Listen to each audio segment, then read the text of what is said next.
भांजी, कोई दिन ऐसा, कोई पल ऐसा आपको ध्यान आता है जिस दिन बहुत कष्ट पहुंचा हो कि क्यों कष्ट उस दिन पहुंचता है जब वर्षा होने लगती थी और उसका उस सिंहासन भगवान के ऊपर छींटे पड़ने लगते थे और कोई भी उपाय नहीं कि उसको हम रोक सकें। उस समय का बहुत कष्ट होता था। गर्मी इतनी होती थी कि एक पंखा के अलावा कुछ नहीं था। हम चाहें कि हम वहाँ पर एसी लगा लें, कूलर लगा लें, लेकिन नहीं कुछ होता था। जब रिसीवर से कहा जाता था, कहते थे कोर्ट के बिना नहीं होगा, कोर्ट में जाना पड़ेगा। और जो कोई भी नई चीज हो तो वहाँ वो भी जाते थे, विपक्षी भी जाते थे, वो लोग तुरंत विरोध करते थे। इसलिए वो समस्या बहुत कठिन रही। वो तो भगवान की ही कृपा से वो 28 वर्ष बीत गया। वस्त्र भी नहीं बदल सकते थे? नहीं, वस्त्र तो एक ही बार बनते थे। वस्त्र तो 7 प्रकार के बनते थे। हाँ। और रोज बदले जाते थे। हाँ। लेकिन एक वही वस्त्र जो है पूरे वर्ष तक रहते थे। चैत्र रामनवमी के समय में वो वस्त्र बनाए जाते थे। हाँ। उतने ही पैसा मिलते थे कि हम उनके 7 दिन का वस्त्र बना दे और साल भर चला में। 7 वस्त्र साल भर चला? हाँ, 7 प्रकार के होते हैं। हाँ, हाँ। जैसे हर 7 जितने मूर्ति रही, एक एक वस्त्र जैसे दिन के अनुसार है। जैसे सोमवार है सफेद है, मंगलवार है उसमें गुलाबी है, उसी प्रकार बुधवार हरा है, बृहस्पतिवार पीला है और रविवार की लाल है और शनिवार को नीला है। इस प्रकार 7 प्रकार के वस्त्र पहले भी बनते थे। हाँ। और आज भी बनते हैं। लेकिन वो 7 प्रकार के वस्त्र जो रामनवमी के समय बन जाते थे वो पुनः रामनवमी के ही में बदले जाते थे। इस प्रकार की व्यवस्था रही जो बहुत ही कष्टदायी हुई। जब उनको रोज बदलना चाहिए नया वस्त्र, अब रोज बदले जाते हैं नया वस्त्र। इतने वस्त्र हो गए हैं रामलला के। जी। तो कितने पैसे मिलते थे उसमें? जैसे हम मांग करें कि हमको 25,000 चाहिए तो हमको 20,000 मिले।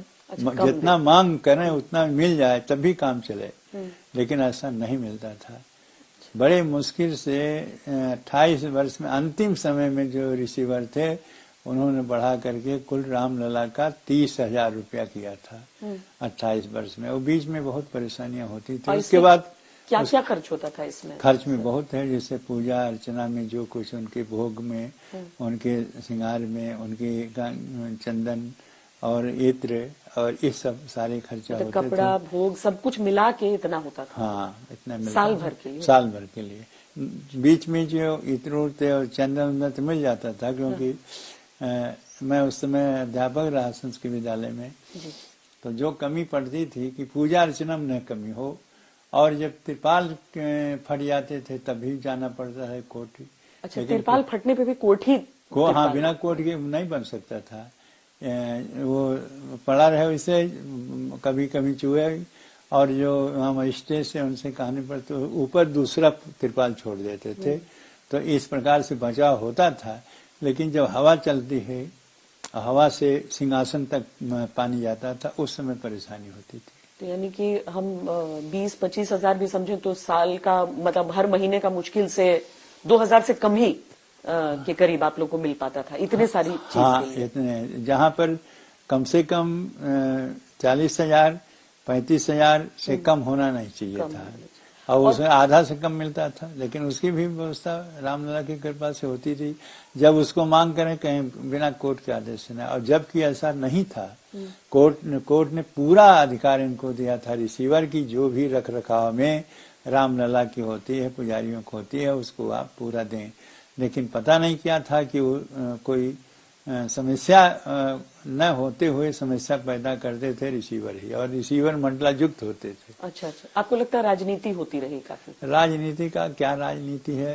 राजनीति तो मुखिया मुख सो चाहिए, खान पान सो एक, पालें पोसें सकल अंग, तुलसी सहित विवेक। मुखिया तो ऐसा होना चाहिए राजनीति में, इस प्रकार से मुखिया हो जिससे कि सारी जनता संतुष्ट हो। जास राज प्रिय प्रजा दुखारी, सो निरपय अवश्य नर के अधिकारी। ये सब पढ़ते ही नहीं है, कुछ जानते ही नहीं। जो ये सत्तारूढ़ लोग होते हैं, जब जब हुए और पार्टियां हुई, लेकिन कभी भी अयोध्या के प्रति किसी का दृष्टि नहीं आया। जिस प्रकार से इस प्रकार से यह पार्टी जब से आई तब से जो अयोध्या का, हाँ, बीजेपी जब से आई, और विशेषकर मुख्यमंत्री जी और प्रधानमंत्री जी का जो रोल है, जो यहाँ पर उनके दृष्टि है, बहुत अच्छी है, जिसके प्रकार से आज अयोध्या विकसित हो रही है। लोग दर्शन के लिए कब से आते रहे? दर्शन तो आते थे बहुत तिरपाल लोग, में थे तब भी। हाँ तब भी आते, लेकिन वही दर्शन इतना लोग नहीं आते, इतना घुमाव दूर तक रहा कि जो कमजोर थे वो जाते नहीं थे। सिक्योरिटी के लिए बहुत दूर से हाँ, पैदल आना होता दूर था। पैदल करते थे। और उसके बाद में जो माताएं आती थी वो तो रो पड़ती थी कि हम ठाट में हैं, हम एसी में हैं और हम कूलर में हैं और ये भगवान हमारे देखिए कैसे पड़े हैं। तो इस प्रकार के उनकी दर्द बहुत होता था और किसी प्रकार से बीता 28 वर्ष बहुत कष्टदायी रहा, यही कहना है और उससे नहीं। लेकिन कभी भी ऐसा अनुभव नहीं हुआ, न निराशा आई कि नहीं ऐसे ही सब दिन रहेंगे। वही भगवान की उमारी 14 वर्ष वाली वही याद करते थे कि नहीं निश्चित परिवर्तन होगा और रामलला के यह टाट पट्टी सब हटेंगे और भव्य मंदिर बनेगा। तो अब जब वो भव्य मंदिर बना है, कम से कम भूतल हो गया है, प्रथम तल लगभग पूर्ण होने जा रहा है, आपके मन के अनुसार जैसी आपकी छवि थी मन में वैसा मंदिर लग रहा है? बहुत अच्छा, उससे भी बढ़कर लग रहा है, ठीक है ना। क्योंकि हम लोग ईंटे पत्थर के बना हुआ भवन देखते थे और ये केवल पत्थर का बन करके ऐसे कीमती पत्थर के बनाए जा रहे हैं जो अपने आप में वो दीवार ही है और वह मंदिर ही है, अद्भुत है।